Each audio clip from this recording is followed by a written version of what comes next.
assistant professor at the Simon Fraser University in British Columbia. He's a Canada research chair in computer graphics. His research is focusing on 3D content generation, analysis, organization, understanding, and I guess applications towards like graphics, computer vision, and robotics. And he also works on like recently I've been following your work, his work on like embodied AI navigation type of thing. And if you heard like Habitat AI, he's like one of the main authors in that, simulation work. Before became a professor, he was a visiting researcher at Facebook AI Research, and he did his postdoc in Princeton University, PhD at Stanford, supervised by Pat Hanrahan, and he did his undergrad in physics and computer science at Cornell. So without further ado, I'll give it to Manolis. Thank you for the introduction, Ray. Let me see if I can get the presentation going here from my end. There we go. Is a title slide showing up for everybody? Yeah, perfect. Yeah. Cool. Thank you so much, everyone, for joining, for inviting me, first of all, and for joining today. Yeah, today I'll talk a little bit about this 3D simulation for embodied AI, 3 emerging directions that I see from my context of the work happening that involves 3D simulation and embodied AI.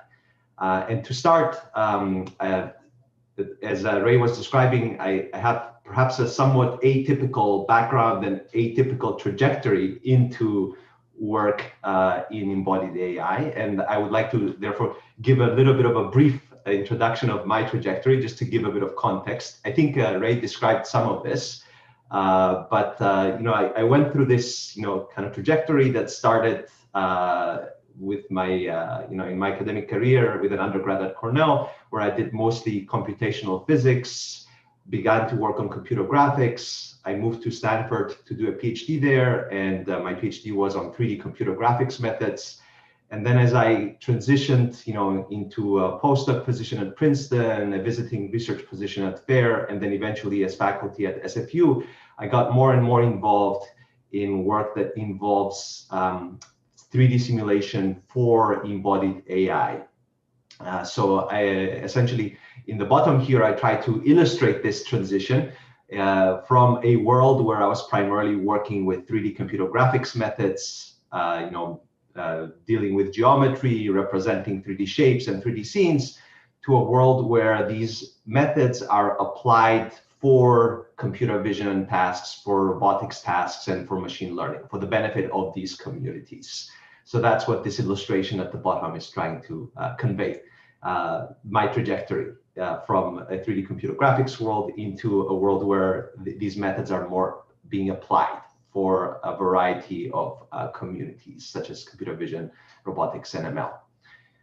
So that's a brief history of my trajectory. But now, since since I'm approaching from a somewhat atypical background, I want to begin with a little bit of terminology to just say a little bit about how I'm using these terms, 3D simulation and embodied AI.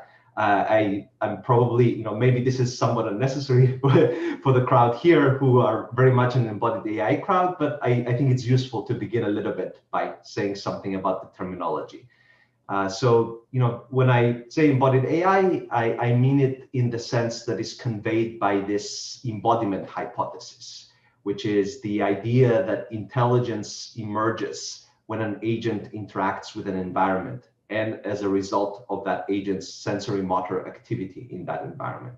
And this is a quote that is coming from this very nice article by Smith and Gasser on the development of embodied cognition in babies, which if you haven't read this, I would highly recommend it. It has some very nice insights from developmental psychology about this emergence of intelligence, essentially, in people. So that's how I'm using this term for embodiment and embodied AI. And to clarify a little bit more, when it comes to AI, we talk about these agents that are physically embodied in the world and are taking actions in the world, i.e. robots, right? Like the one that you see here in the DARPA Robotics Challenge, attempting to open a door. So that's what an embodied agent is essentially. And for many who do work in this area, what we're hoping to achieve is to have agents that exhibit some level of human-like intelligence, the ability to actively perceive an environment, a complex real-world environment, to do some long-term planning in that environment, and also to learn how to act in that environment by interacting with it over time. So these very human-like traits, we want to emulate them in our embodied AI agents. So hopefully that clarifies those two terms, the embodied part, the AI part. And so here now I'll talk about this 3D simulation, how I'm using this terminology of 3D simulation. It's essentially just the movement from this regime where we're talking about the physically embodied agent acting in the real world to a regime where we are just simulating such a physically embodied agent in a virtual representation, taking actions in a virtual world. So it is the simulation of this scenario of an embodied agent interacting with the world. That is what I mean when I say 3D simulation.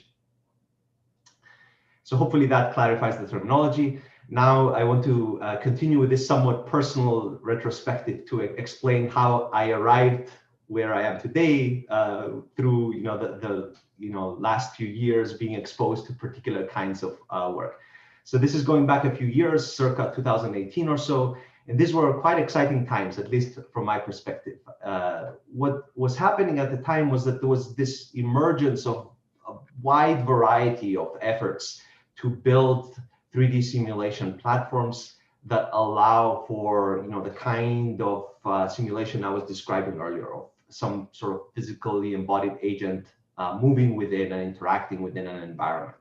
And this slide here is showing just a few examples from that period, 2017 to 2018. It's by no means exhaustive. It is in fact showing mainly simulation efforts that were focusing on interiors, whether synthetically designed interiors, computer graphics assets, or interiors that were acquired from reconstructions of the real world, such as the Matterport 3D simulator and the Gibson environments. So it was quite an exciting time. And this was my first contact with this area of work, seeing how much activity there was. And what was interesting at the time was to see all of this being applied in a broad variety of research tasks and communities, many tasks and communities. So visual navigation work, robotic grasping, language grounding, instruction following, mapping natural language instructions to actions in the environment, even simulation for dexterous manipulation, such as in the work that OpenAI did a few years back. So quite a few different communities and tasks that those communities cared about were enabled by 3D simulation platforms. So broad range of interests, right, enabled by this work, quite a bit of activity. Yet at the same time, one interesting observation was that a lot of the work, at least at the time, adopted a paradigm that was, kind of interesting. So the common approach was to take a 3D game engine that people have developed to create games for other people to play, treat that essentially as a black box, write a bit of a lightweight wrapper around it, maybe in Python, the language of choice, and then interface that with a learning framework such as, say, PyTorch or TensorFlow. So this sketch here was the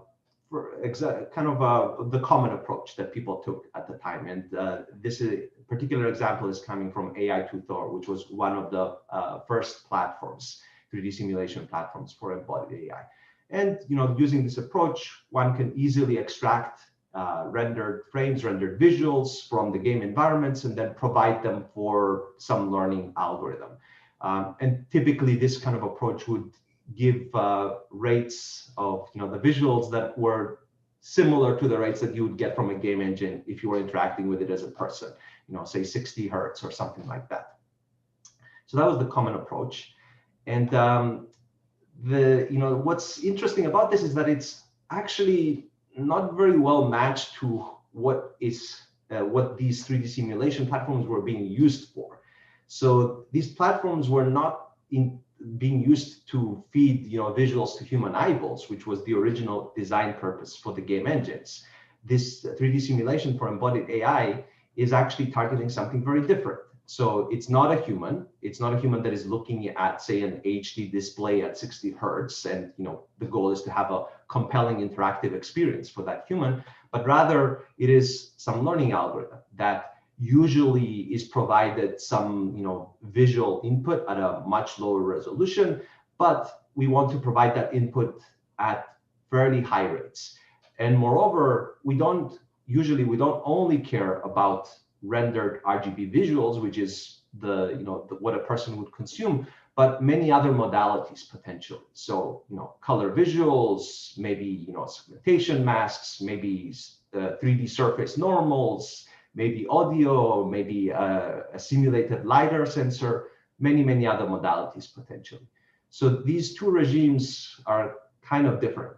And so by making this observation at the time, there was this interesting question that essentially birthed the AI Habitat project that was mentioned earlier. Can we do better by revisiting how we structure this, how we engineer these 3D simulation platforms, compared to just taking out of the box a game engine and deploying it?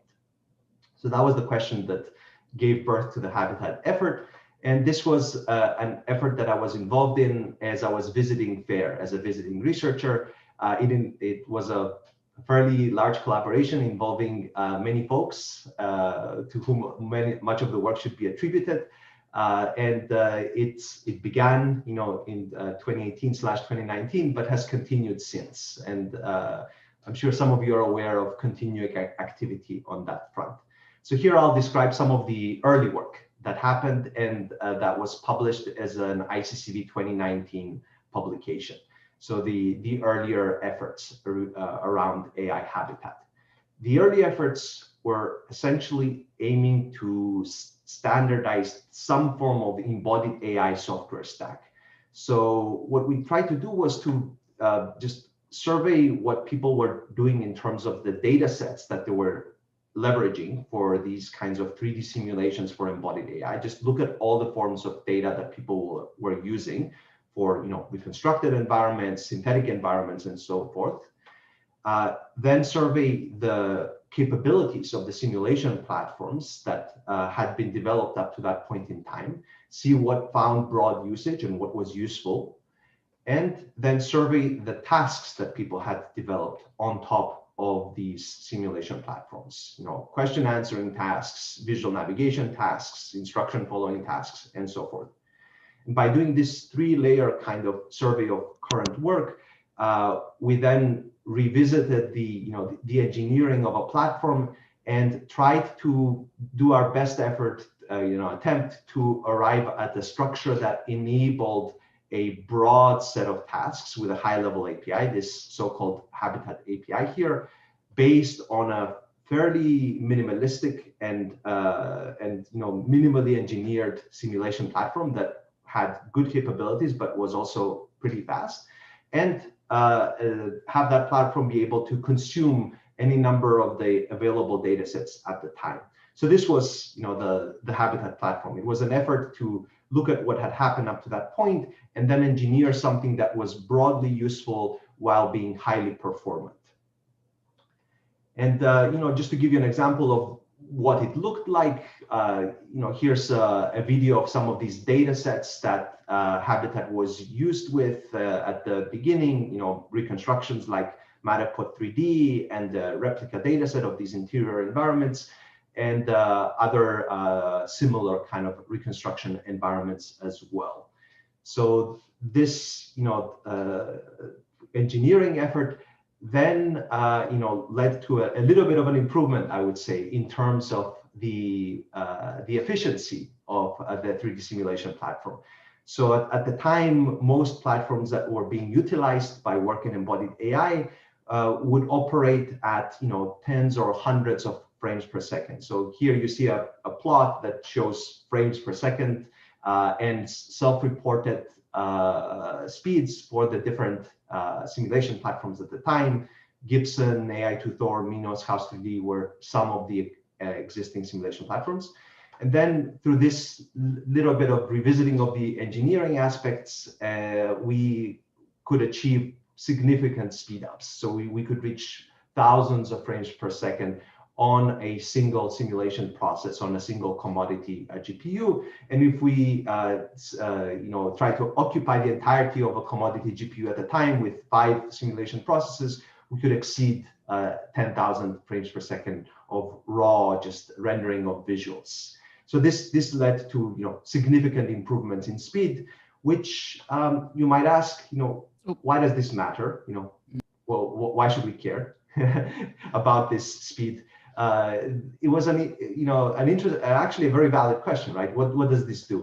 And to try to give you a little bit of the context of what was happening at the time, we had been looking at a couple of recent publications, a couple of recent prior work that had visited this question of, okay, for the visual navigation kind of problem setting for embodied AI, let's contrast and compare classical methods, say based on SLAM, with raw from pixels learned RL agents, right? That learn action policy from raw pixels to just navigate in an environment. And some of the prior work at the time, which I have screen caps of here, concluded that classical methods were actually quite good. And RL agents, the performance of RL agents in these from raw pixels visual navigation tasks wasn't quite capable of matching classical pipelines for navigation based on SLAM. So this was a conclusion, though, that was reached with evidence from simulation experiments that employed some of the existing simulation platforms at the time and were relying on those platforms for simulating experience, and were thus limited by the feasibility of how much experience you could collect with those platforms. So a few million steps of experience, if I recall, 5 million steps of experience was the ballpark for both of these papers. And so, oh yeah, question? We have a question from the Florian. Yeah, hi, sorry. I was just wondering, in the one slide earlier, when you showed us the the performance comparison between the different things, that's obviously not for 1080p. Is that like 84 by 84? And is that including like depth and normal maps? And like, what does this entail? Yeah. So this is this was highly abstracted, and in some ways it's not intended to be a very apples to apples comparison, because these are self-reported numbers mostly for just RGB visuals at fairly low resolutions, at something like 128 by 128, if I recall, for most of these other platforms. And then for Habitat Sim, something similar. Again, RGB at fairly low resolutions. So it's not quite an apples to apples comparison. It's just trying to demonstrate that there's a significant order of magnitude style leap from prior work. Gotcha, thanks. Any other questions? I realize I should have paused earlier. No, I think we can continue. Cool. All right. So yeah. So why does speed matter? Some of the prior work that was doing these comparative studies and contrasting methods had investigated regimes with, say, up to about 5 million steps of experience. And if you look at that regime, then you could contrast here in this plot a classical baseline for visual navigation based on SLAM and some hand-engineered navigation module. You could contrast that against RL learned agents leveraging particular kinds of input modalities. So here you see in different colors RL agents that leverage RGB inputs, RGB and depth inputs, blind RL agents actually that don't have the visual inputs like RGB or depth, and then compare that performance against a classical SLAM approach. if you were constrained to this, up to 5 million steps of experience, you would reach that conclusion that I was describing earlier, that yes, SLAM does quite well. RL agents not quite there yet, but enabled by more performance simulation platforms, if you just extend the horizontal axis of experience and go much farther in terms of how much experience in these interiors is being used to train the RL agents, you'd actually begin to see that the trend can be flipped. So some of the RL agents can begin to outperform this classical baseline. So the RGBD and depth agents actually achieved higher navigation performance. Here, the vertical axis is this so-called SPL metric. Higher is better. It's a combination of success and efficiency at navigating from point to point, using just the raw pixels as input. So the conclusion can be different. That's one reason. The feasibility of experiments that use massive amounts of experience is influenced by the speed of a simulation platform, and so it's valuable to have this, make some experiments that were previously not feasible, make them feasible, and explore new points of the spectrum that are possible with much more experience. So this is just a quick summary of those results, and I'll refer people to the original Habitat paper for a much more detailed discussion. Here, what I want to show is just some examples of these learned agent behaviors, which were quite interesting to look at the time. So there's these blind agents that I talked about, where you start from a point, you want to navigate to another point. And what we observed is the emergence of these very interesting wall hacking behaviors, these very traditional kind of algorithms for traversing a maze, where the blind agent that doesn't have any RGB or depth information will just go up to a wall, collide with it, and then progressively navigate through collisions with the wall towards the goal. And of course, this is not a very efficient approach, in contrast to, say, a depth agent that has perception of the environment. But it was very interesting to see this emergence of this kind of strategy through the experience that was provided in these interior environments. So that was only a first step. Here I just tried to provide it mainly to give you my personal entry into this personal foray into this 3D simulation for embodied AI, and work on the Habitat platform continues. Here, I want to spend the rest of the time in this talk to look at more current times, look at what's happening now, and identify some emerging trends and connect them with ongoing work, recent and ongoing work. So coming back to more recent times, year 2020 plus, this excitement around 3D simulation platforms, I believe, continues. So there's actually quite a few more recent efforts, such as RL Bench, which focuses on tabletop manipulation tasks with a robotic manipulator arm. There's the Sapien platform, which again is focusing on manipulation tasks with articulated objects such as fridges and cabinets and so forth. There's the Gibson platform, which is looking at reconstructed environments with some degree of interaction with objects. And then there's the IKEA furniture assembly platform. I believe recently it's going to be an ICRA 2021 publication where you assemble IKEA furniture with with a robotic manipulator arm.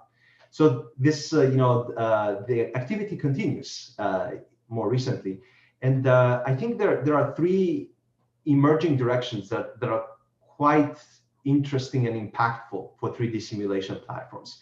And I'll try to articulate exactly what I mean by these three terms: the scalability, predictivity, and interactivity directions for 3D simulation. So this is what I see from my perspective, and I'd actually be interested to hear people's thoughts on the relative importance of these emerging directions in 3D simulation later on in the talk. So I'll go through each of these in order. First, I'll discuss this scalability direction that I see. And this of course is motivated with the same kind of observation from earlier, that, by having a more performant simulation platform, you can actually make certain experiments feasible that were previously infeasible. And the same applies for scale. So scaling out to more compute resources. Better scaling can allow experiments that will, operate at a regime that was previously not possible. So that's the motivation for investigating scalability. And here I'll describe a recent effort. This was a publication from iClear last year on this so-called DD-PPO, or the subtitle of Learning Near Perfect Point Call Navigators from 2.5 billion frames. And I'll try to explain a little bit where this title is coming from in the following slides. This was a project led by Eric Wiemans, a PhD student at Georgia Tech, whom I hosted at FAIR while I was visiting there.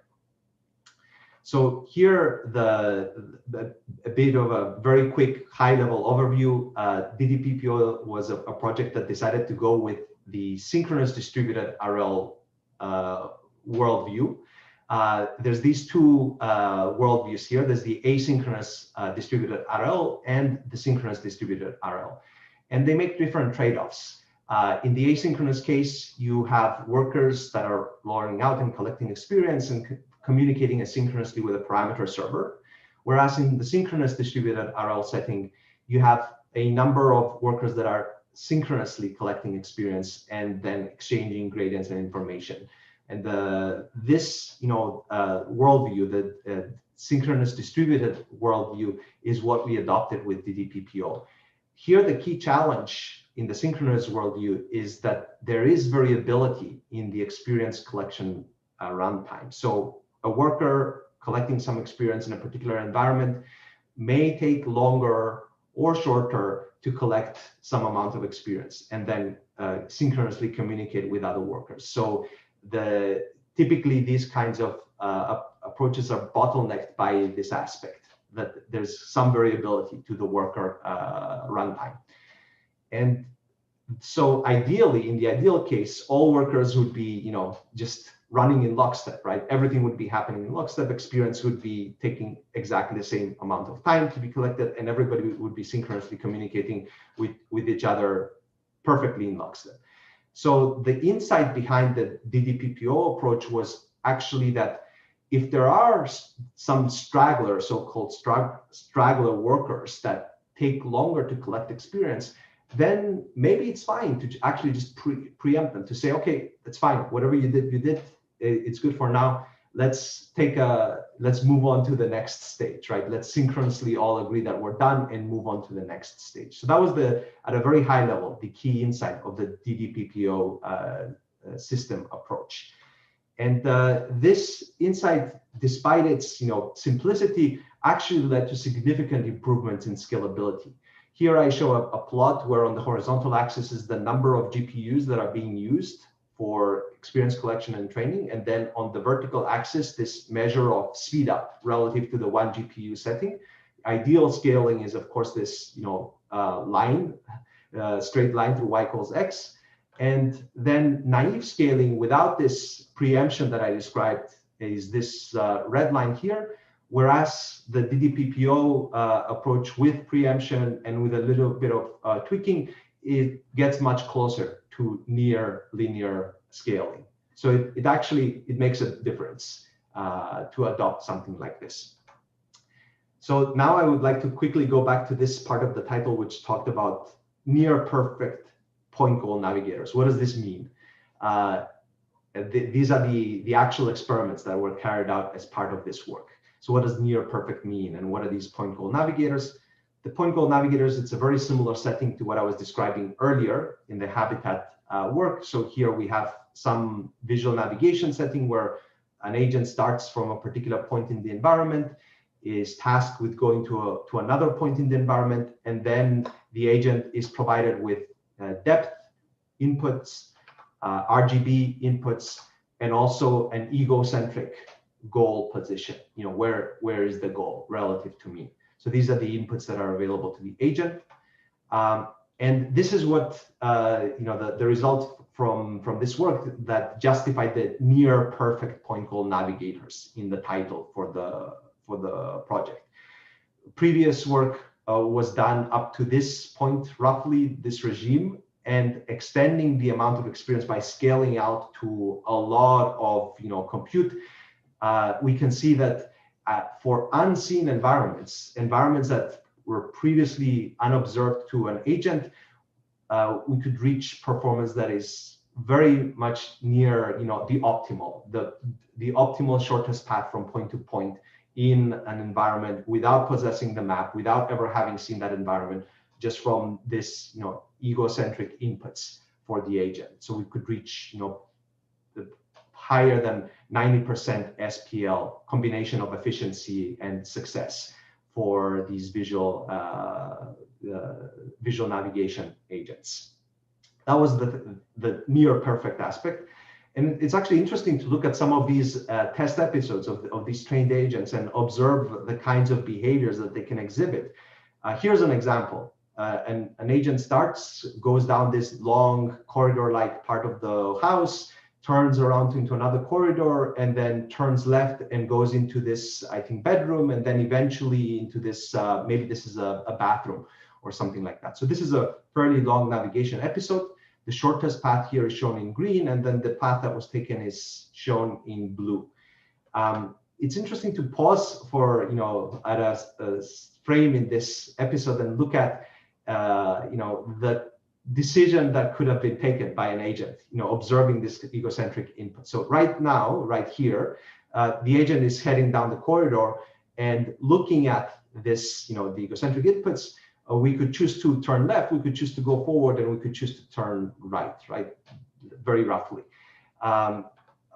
So that we know that the goal is in front of us, right? There's a red point telling us that the goal is in front, but at the same time, we see there's a bookcase or something like that is in front. And also to the left, there is what looks like some glass panels looking to the outdoors. And so actually, this agent just turns right down the corridor and then into another corridor. Just kind of interesting behavior to observe in this context. So just a quick summary for this scalability work, this DD-PPO. This very simple idea of preempting straggler workers led to improved scalability, much closer to linear scaling.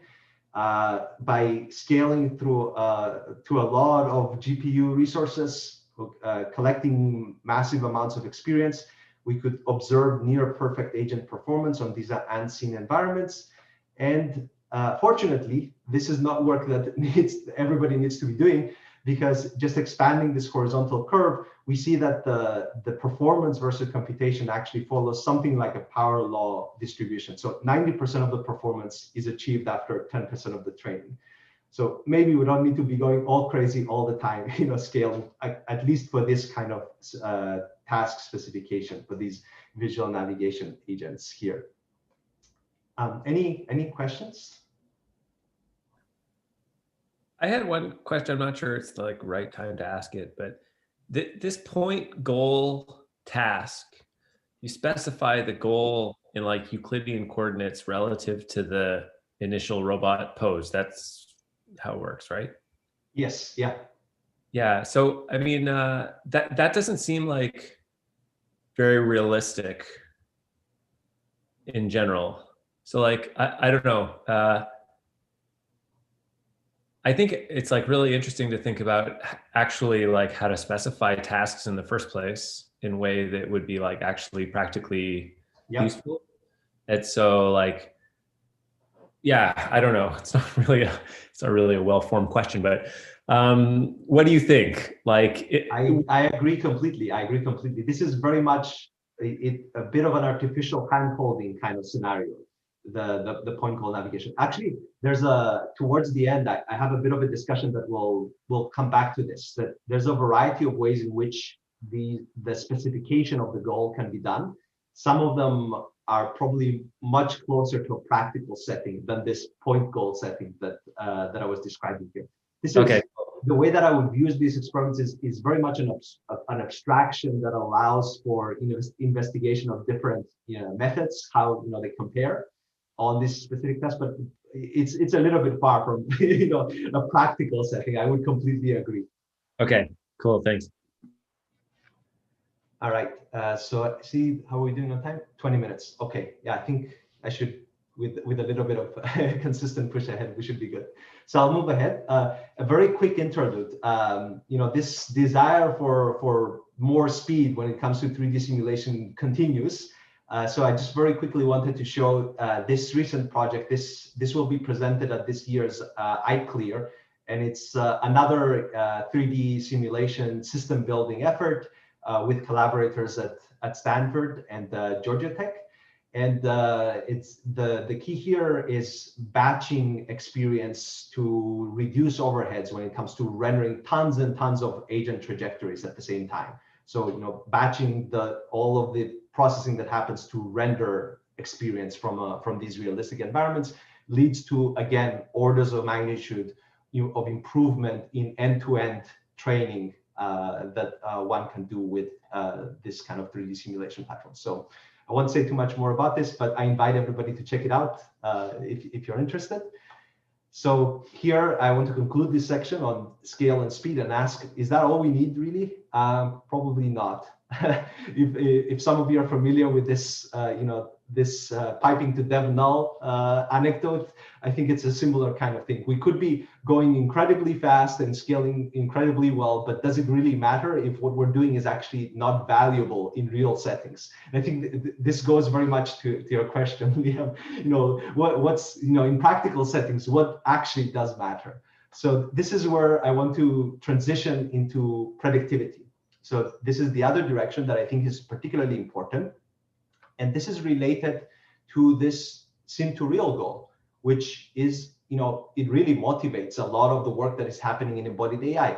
At the end of the day, we may want some form of embodied AI that is deployed in the real world in, say, a robotic system that we actually want to use to, say, open a door, as is displayed here in the DARPA channel. And unfortunately, this is a very, very hard problem, right? It is incredibly hard to do tasks in practical settings in the real world. So that's a big part of the motivation for embodied AI. And so in a recent project, this was from ICRA last year, we visited this question of, is what we're doing with simulation actually useful for a practical setting? How much is progress in simulation actually predictive of progress in a real setting? So this project led by Abhishek Kadian and Joan Truong at FAIR investigated exactly this question. So trying to measure how much does simulation correlate to reality when it comes to these embodied visual navigation settings. And I'll give you a very quick overview again. The way that we carried out this project was to virtualize a specific environment, do some 3D scanning and collect a virtual representation of an interior with some obstacles in it. Out of that, we get this 3D environment that we can then simulate episodes within. And there exists a counterpart, the exact same real environment that is also there in reality. So this now allows us to set up parallel episodes in simulation and in reality. So here you can have a wheel-based robot that navigates in the simulated setting and a counterpart real version of that robot navigating in reality from a particular start position to a particular goal position, identical in simulation and in reality. So this allows us to set up these equivalent episodes. And the equivalence then allows us to define this sim versus real correlation coefficient, which represents, I guess I should explain a little bit this plot here. The points on this plot are different methods that were deployed on the robot. And the horizontal axis is a measure of success in simulation. The vertical axis is a measure of success in reality. By putting down a point, we're saying, this is how simulation correlates with reality. And what we saw is that with the default simulation parameters that we had been using within the Habitat simulator, correlation was actually pretty poor. It was not, performance in simulation and the ordering of different methods was not really predictive of the ordering of methods in reality. And so that motivated us to then begin to optimize parameters of the simulation, to tune, things such as the noise in actuation that was exhibited by the robot, and other parameters of the simulation about, how does the physics work, to arrive at a situation that actually leads to higher correlation between simulation and reality. So this plot at the end here is what we arrived at. And it turned out that in order to get this better correlation between the simulated episodes and reality, one of the most significant things was a little detail in terms of how the physics in the simulation works out. This so-called sliding detail, which I'll explain now. This is one of the dangers of this, using simulation for sim to real purposes, that very often little details can result to these behaviors that are cheating or pathologically bad cases that can lead to dramatic issues when you attempt to deploy.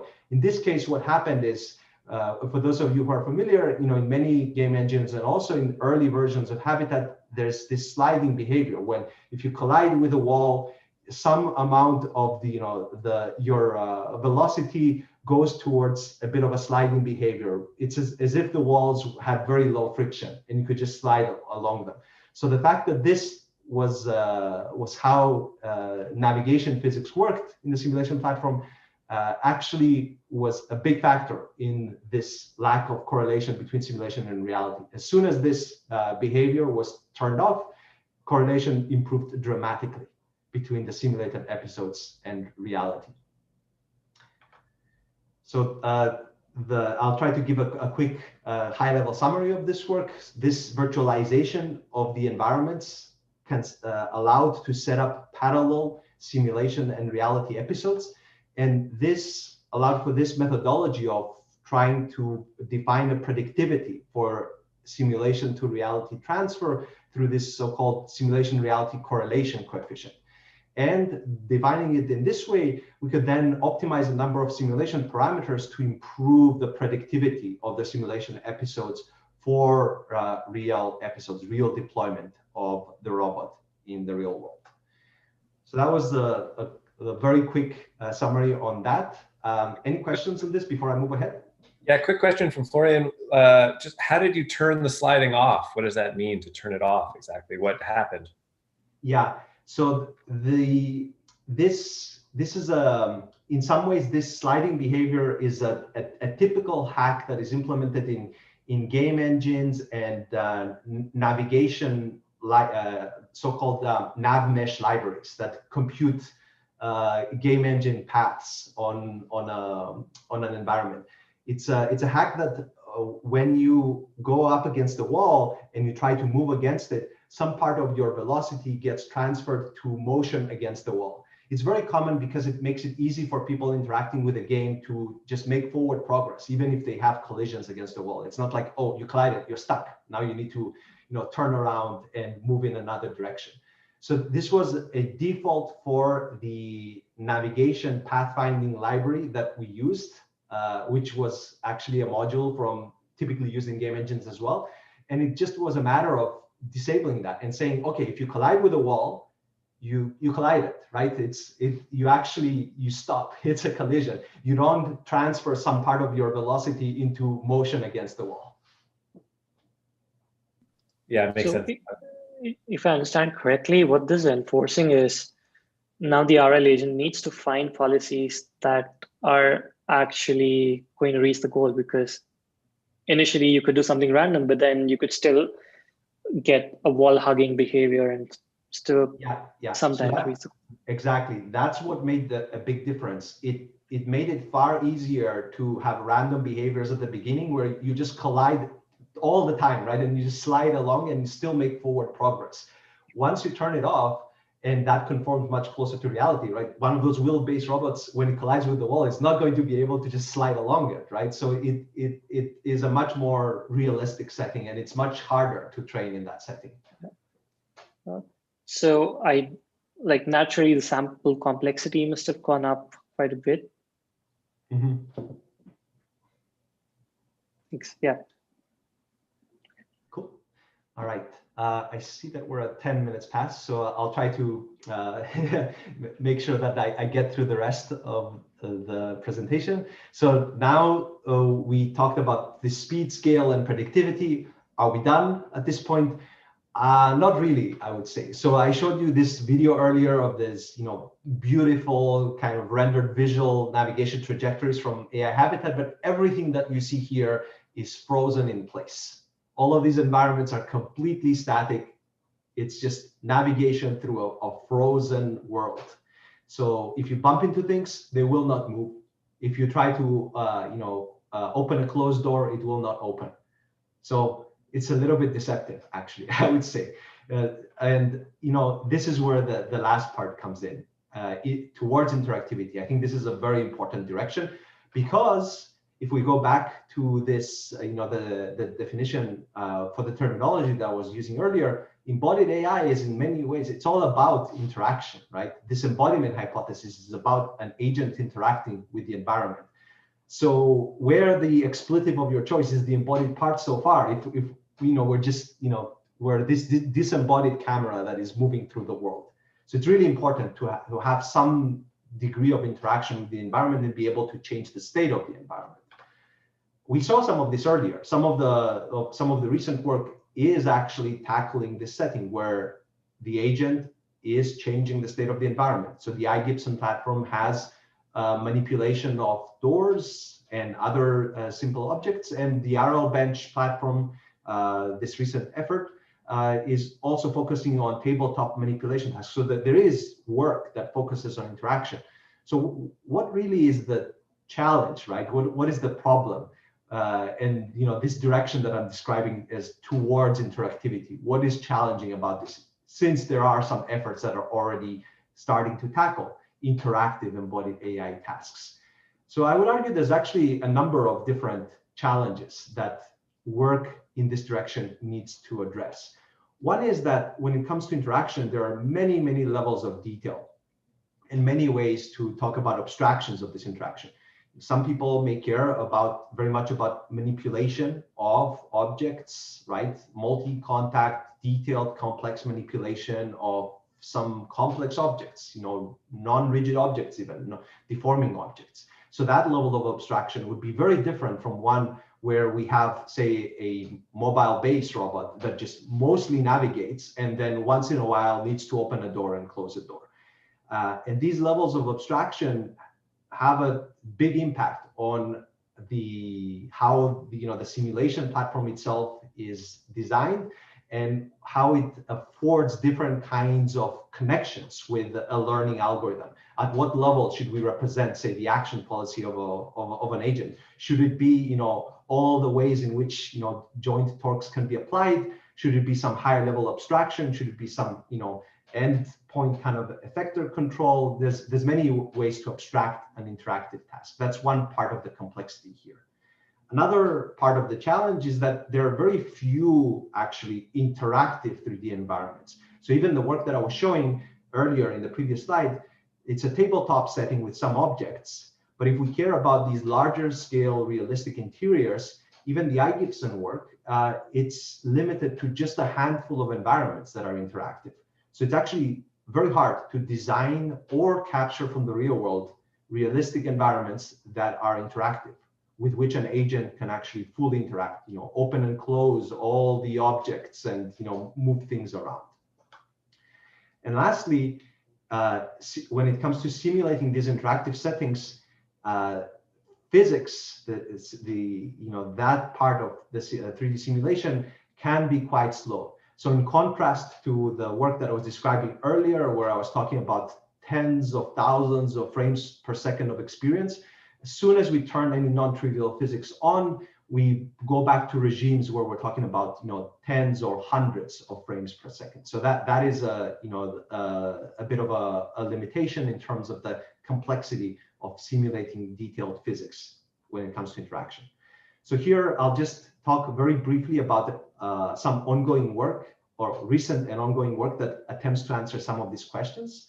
The first one, when it comes to this, the abstraction aspect, how to view interaction tasks, there's a recent white paper that I was involved in that proposes this unified framework within which to define interactive embodied AI tasks. And this framework is viewing everything as a rearrangement task.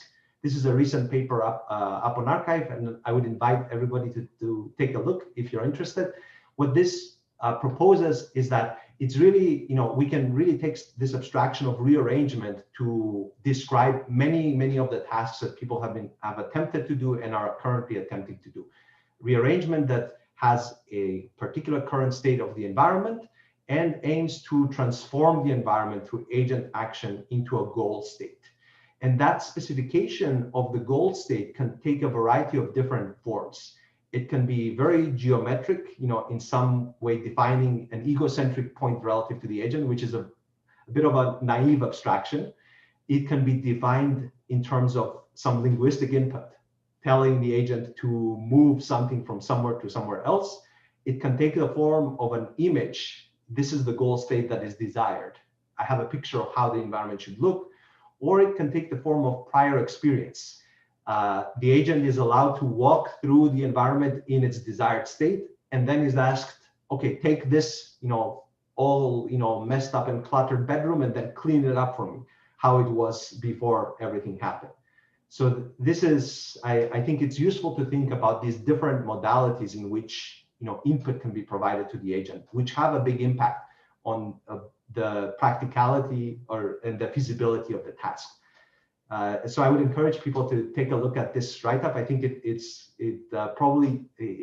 will give a few interesting ideas for how to define this unified view of interaction in embodied AI.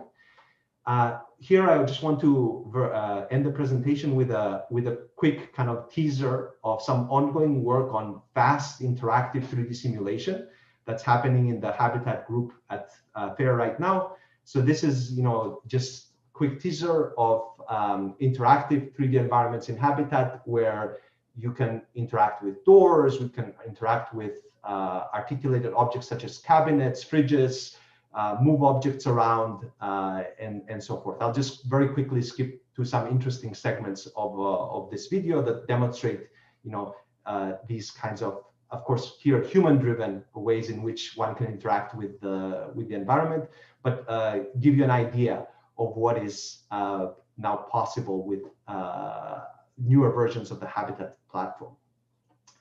This also supports a number of robots, wheelbase and other kind of robots, and also fixed base manipulator arms.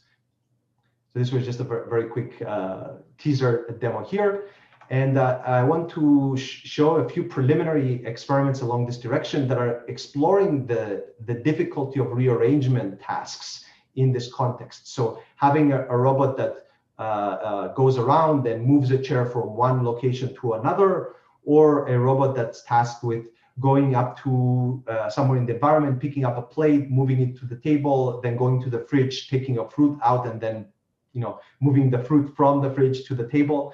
Even something as simple as this, involving just a couple of objects and limited interaction with an articulated container, is an incredibly challenging task. So in preliminary experiments, we're finding that we're contrasting again, classical approaches based on motion planning against fully learned RL-based approaches, and finding that even very simplified rearrangement tasks like this one involving a couple of objects are incredibly challenging, and nothing really works reliably when it's all from egocentric perception.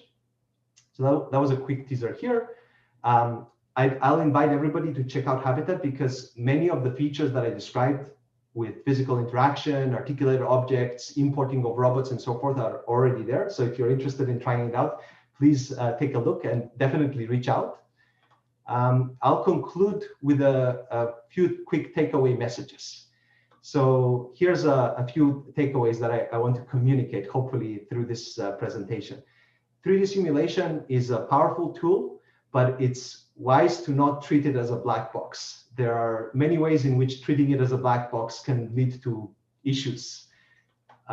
Improving the speed and scalability of 3D simulation actually does matter a lot for embodied AI experiments, because it allows us to investigate these regimes of massively increased amounts of experience. Simulation itself can be treated as something that can be optimized. So if we look at the parameters of a simulation, we can attempt to fine-tune and optimize these parameters such that the simulation can be more predictive of performance in real deployment. And then lastly, this interactive 3D simulation is very much a challenging frontier for work on embodied AI. It's even seemingly extremely simple tasks can be actually incredibly hard to do well. So that's pretty much it. Here I'll end with a brief plug about the visual computing group at SFU. If you're ever in the area when we get back to normal, please do get in touch. We'd love to have you visit, or just get in touch if you're interested in any of the topics that I described. And thank you. Thank you, everybody, for attending. And I'd be happy to take any other questions that you might have.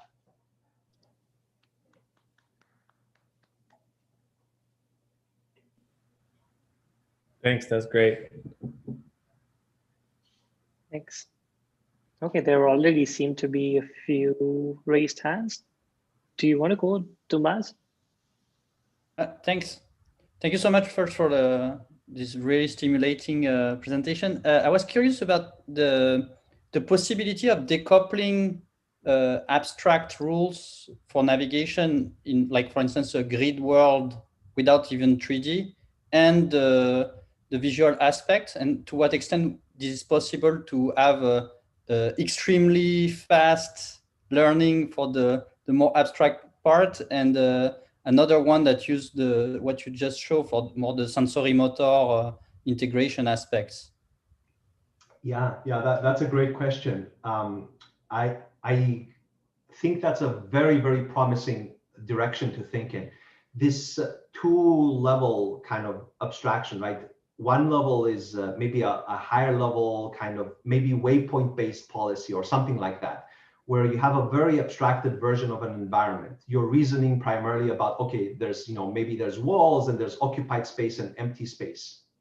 Maybe training some sort of policy at that level is sufficient to get this high level, waypoint-based navigation planning.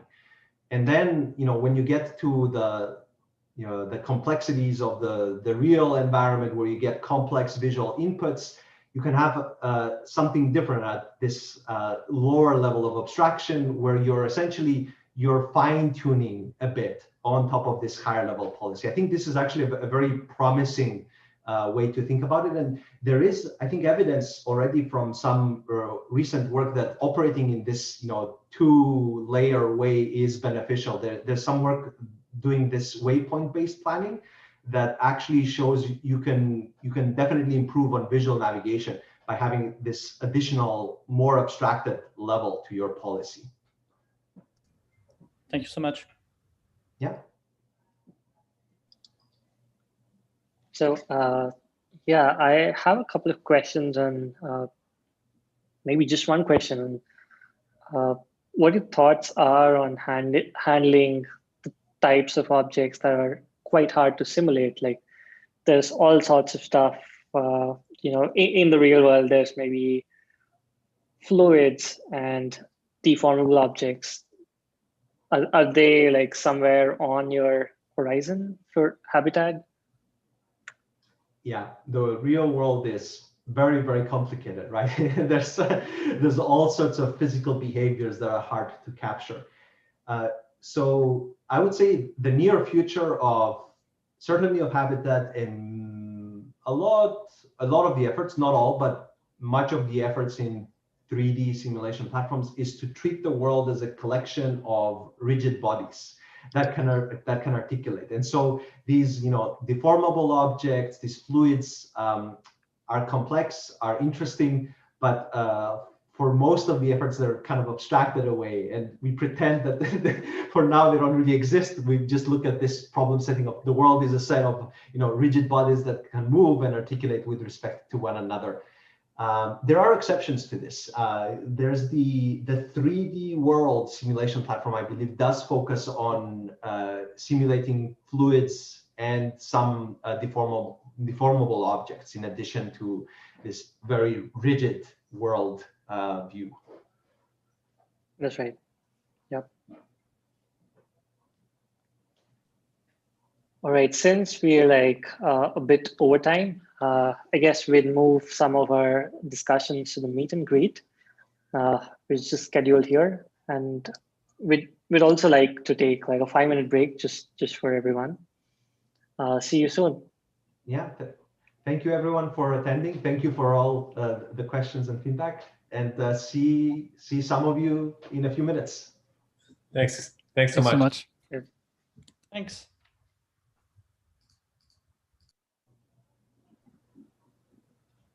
Is the meet and greet in the same